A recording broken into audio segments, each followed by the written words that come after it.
미국 경제 읽어주는 남자 경제남 2025년 1월 6일 월요일 순서 시작합니다. 오늘 이야기할 내용은요. 주식시장은 지난주에 손실을 회복하며 상승했고요. 폭스컨의 실적 발표 때문에 글로벌 반도체 주식이 상승했습니다. 암호화폐 시장은 주 초반에 상승세로 돌아섰네요. 비트코인이 10만 2천 불을 돌파했습니다.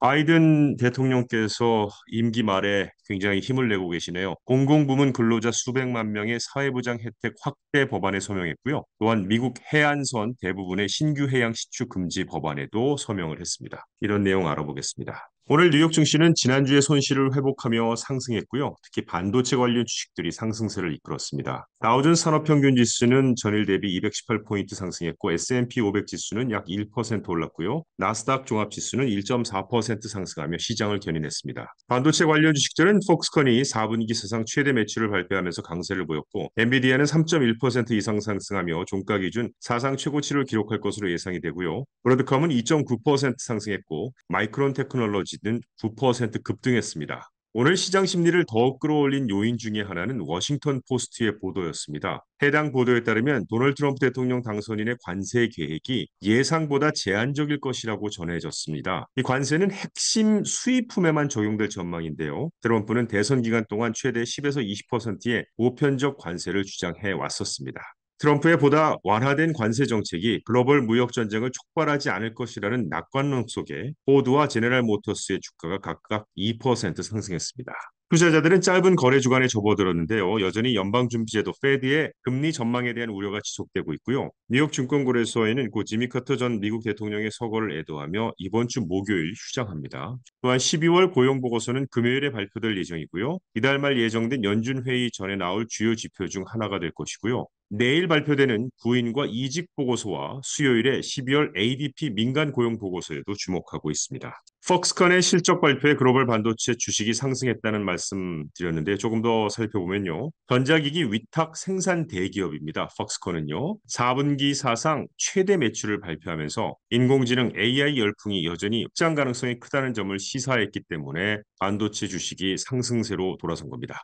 전 세계적으로 폭스콘이라는 이름으로 알려진 홍하이 정밀공업은 어제 성명을 통해서 4분기 매출이 2조 1천억 대만 달러를 기록하며 전년 동기 대비 15% 증가했다고 밝혔습니다. 애플의 주요 공급업체인 폭스콘은 이번 성과로 회사 역사상 최고 4분기 매출을 기록했다고 전했습니다. 폭스콘은 클라우드와 네트워킹 제품과 같은 반도체 기업이 설계한 AI 부문과 부품과 기타 제품군에서 성장 덕분에 매출이 증가했다고 설명했고요. 반면에 컴퓨팅 제품과 스마트 소비자 전자 제품 부문은 소폭 감소했다고 덧붙였습니다. 이 같은 폭스콘 실적 발표로 아시아, 유럽, 미국의 여러 반도체 기업들의 주가가 상승했는데요. 아시아 시장에서는 대만 반도체 제조사 TSMC가 사상 최고치를 기록했고요. 세계 반도체 제조사인 TSMC는 AMD와 엔비디아의 칩을 공급하는 주요 업체입니다. 한국의 SK하이닉스와 삼성전자도 각각 10%와 4% 상승하며 반도체 주가 상승 대열에 합류했습니다. 유럽 시장에서는 반도체 장비 글로벌 강자인 ASML의 주가가 약 7% 상승했고요. 네덜란드 반도체 기업 ASMI의 주가도 약 6% 올랐습니다. 독일의 인피니온은 7% 가까이 급등했고 유럽의 위탁 반도체 제조사인 ST의 마이크로 일렉트로닉스의 파리 상장 주식도 7% 상승했습니다. 미국 시장을 보면 폭스콘 실적 덕분에 엔비디아 주가가 약 5% 상승하며 11월 이후 처음으로 150달러를 돌파했고요. 엔비디아 CEO 젠슨 왕은 2025 CES에서 오늘 기조연설을 할 예정입니다. 반도체 주가 전반에 긍정적인 영향을 준 또 다른 요인은 마이크로소프트의 발표였습니다. 마이크로소프트는 지난 주말 2025년에 AI 워크로드 처리를 위한 데이터 센터 구축에 800억 달러를 투자할 계획이라고 발표했습니다. 마이크로소프트는 엔비디아의 GPU를 활용해 가장 진보된 AI 모델을 훈련하고 실행하는 여러 기술 대기업 중에 하나인데요. 엔비디아의 가장 가까운 경쟁사인 AMD는 월요일 3% 이상 상승했고 미 반도체 기업 퀄컴과 브로드컴도 주가가 올랐습니다.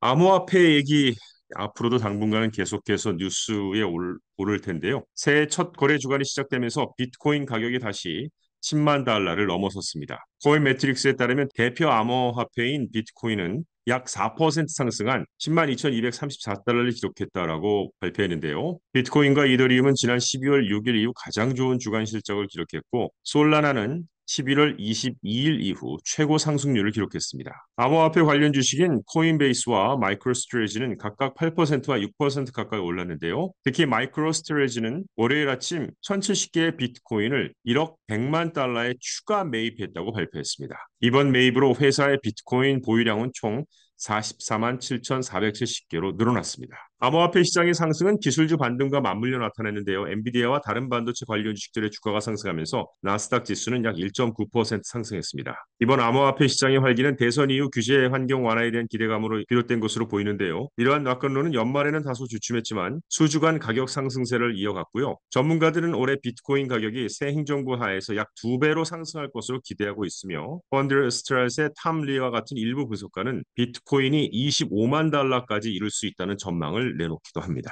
바이든 대통령이 임기 말에 두 가지의 서명을 했는데 우선 첫 번째로 말씀드릴 게 Social Security Fairness Act에 서명을 했다는 겁니다. 뭐 우리말로 하면 사회보장 공정성법 이렇게 정도 얘기할 수 있겠죠. 근데 이게 이 법안이 초당적인 법안입니다. 교사, 소방관, 경찰관과 기타 공공부문 근로자들이 연금을 받으면서도 사회보장 혜택을 늘릴 수 있는 길을 열어준 법안에 서명한 겁니다. 이번 법안은 지난 40년 넘게 시행되어 온 WEP하고 GPO라는 두 가지 조항을 폐지하면서 이렇게 된 건데요. 이로 인해서 수백만 명의 혜택 수혜자가 증가할 것으로 보입니다. 바이든 대통령은 이 추가 소득이 중산층 가정에 큰 도움이 될 것이라고 강조했는데요. 바이든 대통령은 2024년 수혜받지 못한 혜택을 보상하기 위해 250만 명 이상의 미국인이 수천 달러의 일시불 지급을 받을 것이라고 덧붙였습니다. 미국 연방퇴직위원회 회장은 성명을 통해서 WEP와 GPO의 폐지를 통해 연방퇴직자와 많은 이들이 마침내 자신이 받아야 할 사회보장 혜택을 전부 받을 수 있게 되었다고 덧붙였습니다. 민주당, 공화당, 초당 쪽으로 이 법을 통과시켰습니다. 이번 법안 통과를 위해 로비 활동을 벌여온 옹호단체들은 바이든 대통령의 서명을 역사적 조치로 환영했습니다. 네, 2024년 모든 분들이 아시다시피 가장 역사상 더운 해로 기록이 됐습니다.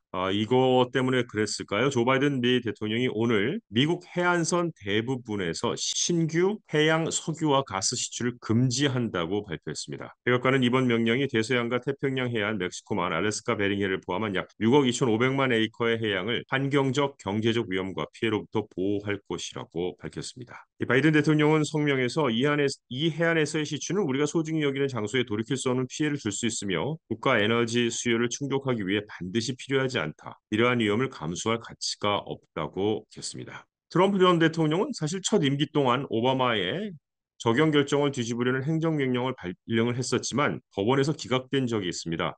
따라서 이번 바이든 행정부의 발표를 뒤집으려면 의회의 법안 통과를 필요할 가능성이 크다고 보고 있습니다. 어쨌든 바이든 대통령은 이번 발표에서 이 지역 개발은 국가 에너지 수요를 충족하는 데 거의 도움이 되지 않는다라고 지적을 했고요. 또한 2010년 딥워터 호라이즌 기름 유출 사고에서 얻은 교훈을 언급하면서 환경 보호와 경제 성장, 건강한 해양과 회복력 있는 해안선, 그리고 에너지의 가격 안정 중에서 하나를 선택할 필요는 없다고 강조했습니다. 이상 경제 읽어주는 남자 경제남을 마칩니다. 좋은 한 주 되십시오. 고맙습니다.